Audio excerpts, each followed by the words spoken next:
Chapel Hill Has a Skyline. The Superchunk Story.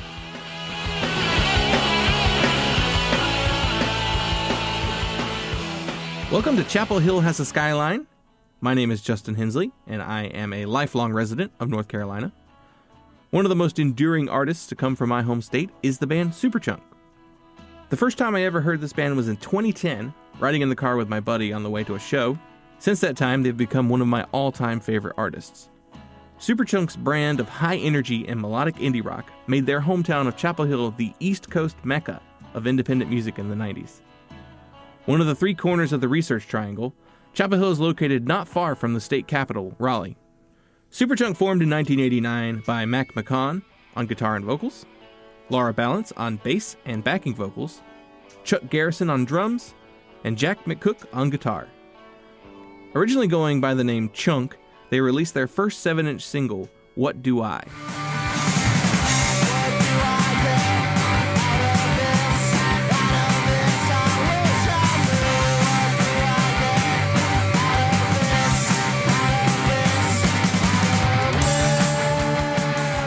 The single is pretty rough sounding, but the foundation of what the band will go on to do is there.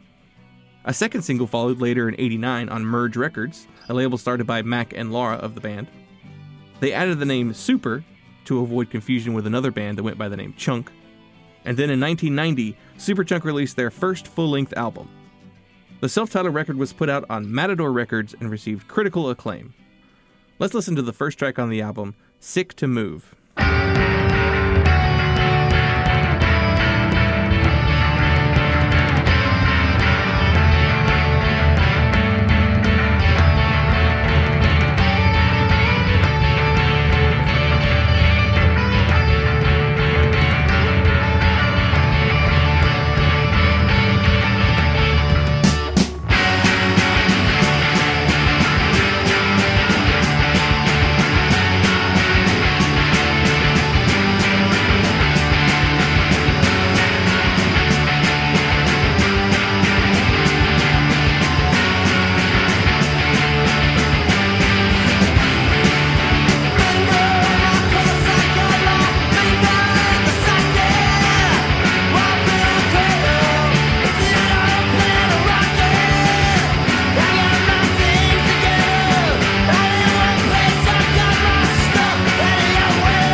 Following the release of the self-titled, Jack McCook decided to leave the band. He cited road fatigue and his career as the reason why he chose to leave.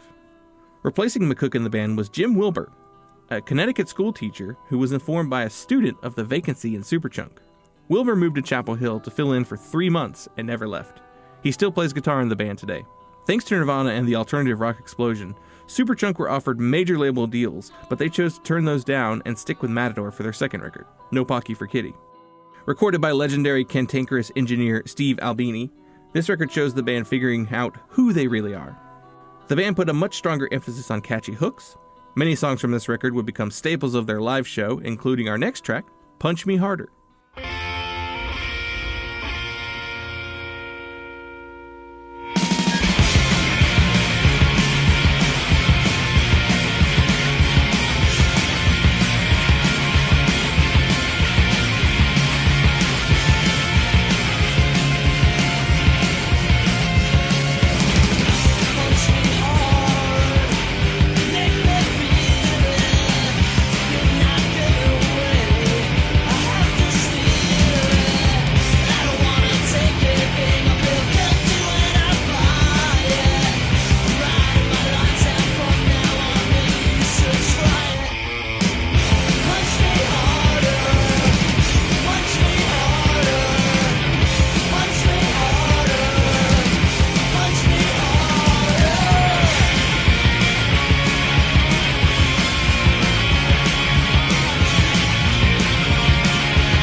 Months before No Pocky for Kitty was actually released, drummer Chuck Garrison left the band to be replaced by window cleaner and comedy radio host John Worster.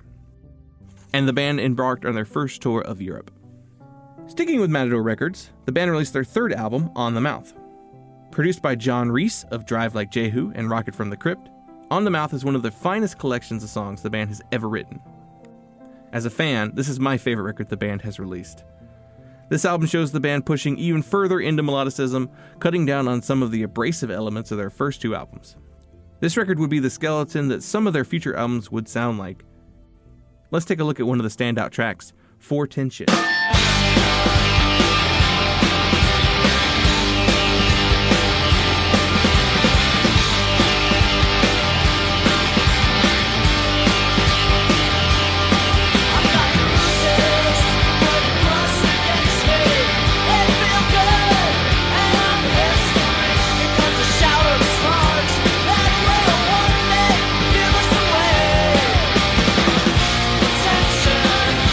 Guess what I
the Mouth would be the band's final album with Matador, after the label entered a distribution deal with Atlantic Records.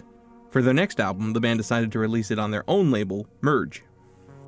Foolish would be released April 1994 and would showcase a completely different side of the band.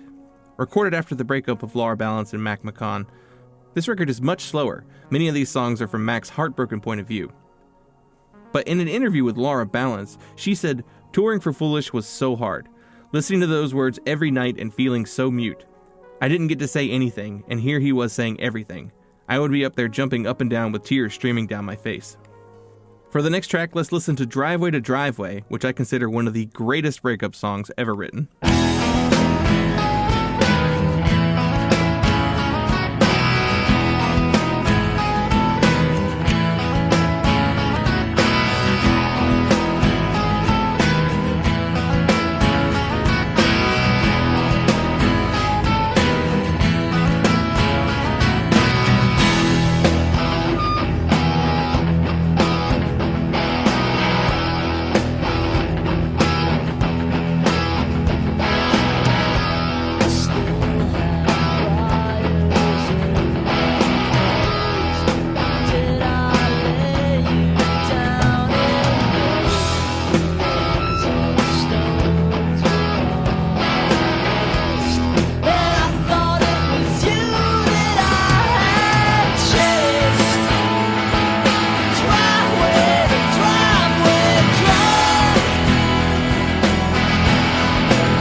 In 1995, the band released what many consider the quintessential Superchunk album.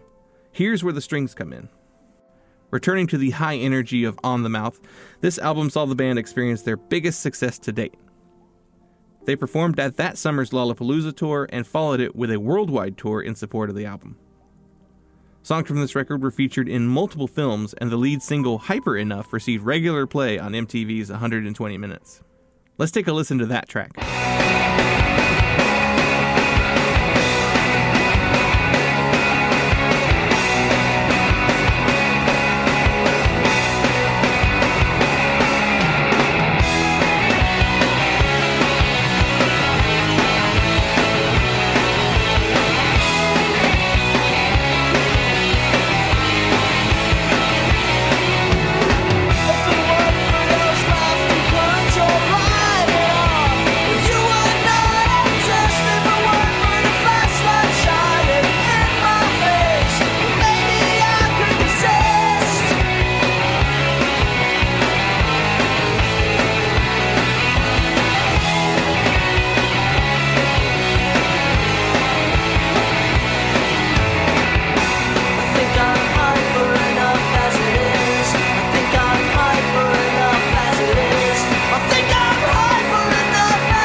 After a brief hiatus and a tour of Australia, the band began working on their sixth album, Indoor Living, a more mature record with complex songwriting that hadn't been seen from the band before.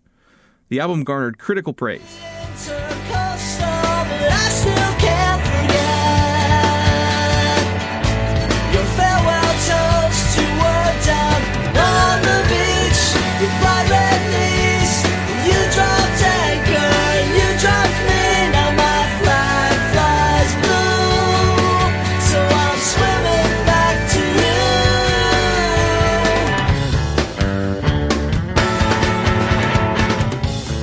Continuing to expand their sound, the band released Come Pick Me Up in 1999. Hello, home, come pick me up. Hello, home, come pick me up. Hello, home, come pick me up. Hello, home, come pick me up. September 2001, the band released Here's to Shutting Up, the softest record in their discography. Florida's on fire. Florida's on fire. Florida's. And then, they just sort of went away. They continued to play shows, release singles, live records, and compilations of older material. They just quietly existed in the background. That is until 2010. The band returned with Majesty Shredding, their first studio album in 9 years. Talk about a comeback. Not only did they return with new music, but as arguably one of the best albums of their entire career. The energy and power of albums like On the Mouth, Here's Where the Strings Come In, and No Pocket for Kitty were back. By the time the band gets to the chorus of opening track Digging for Something, you realize the band hasn't lost a step. Crossed Wires, Rosemary, My Gap Feels Weird, all of these songs belong in the upper pantheon of Superchunk songs. This record was my introduction to the band, and after hearing it, I had to hear more. If you asked me to choose one album to give someone who had never heard the band before, I would give them Majesty Shredding. Let's hear my favorite track on the album, Learn to Surf.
2010, the band hasn't slowed down.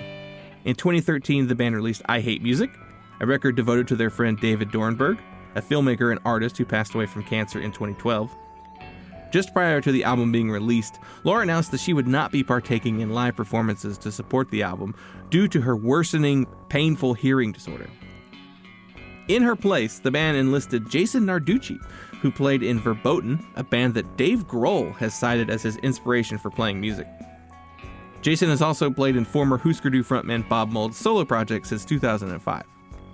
In 2018, the band released What a Time to Be Alive, an aggressive record that was a response to the political and social landscape post-2016. As of this recording, Superchunk are about to release their 12th studio album, Wild Loneliness.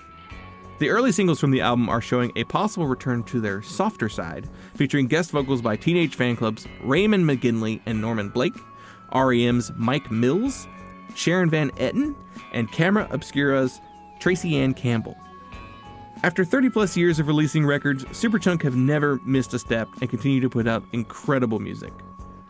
So thank you for enduring this love letter to one of my favorite bands.